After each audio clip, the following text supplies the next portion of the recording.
Lengkap terkait dengan pemeriksaan kasus pagar laut Tangerang di Barreskrim Polri, kita tanyakan kepada jurnalis Kompas TV Triksi Valencia. Triksi, hari ini Barreskrim Polri melakukan gelar perkara dalam penyelidikan kasus pagar laut.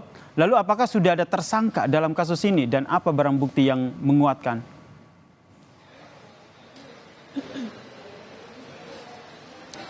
Iya, terkait dengan tersangka tentu saja dari penyidik ini harus memastikan terlebih dahulu apakah kemudian ada unsur pidana terhadap dugaan kasus yang saat ini sedang dilakukan gelar perkaranya, yakni terhadap dugaan pemalsuan dokumen sertifikat hak guna bangunan dan juga hak milik di perairan kawasan Tangerang, Banten.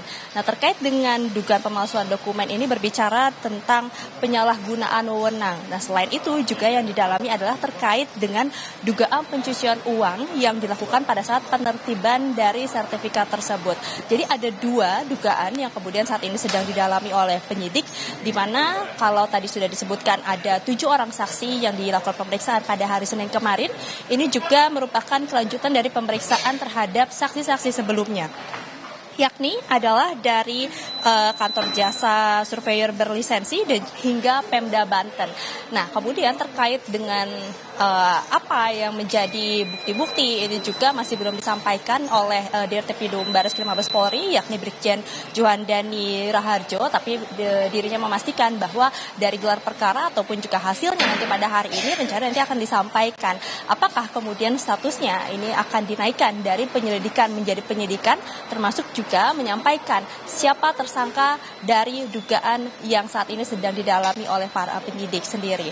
Nah, kalau kita melihat sebenarnya dari 7 orang yang sebenarnya dilakukan pemanggilan kemarin di Barreskrim Mabes Polri untuk dilakukan pemeriksaan, dari jabatan-jabatannya ini tidak berbeda jauh dengan ataupun juga ini dugaannya adalah orang-orang yang sama yang kemudian sudah diberhentikan tugasnya ataupun juga diberikan sanksi berat oleh Menteri ATR BPN Nusron Wahid pada waktu itu yang sudah disampaikan di depan DPR. Nah, kemudian apakah dari lingkaran-lingkaran tersebut kemudian pihak kepolisi, petugas ataupun juga penyidik ini menetapkan tersangka dalam dugaan kasus tersebut.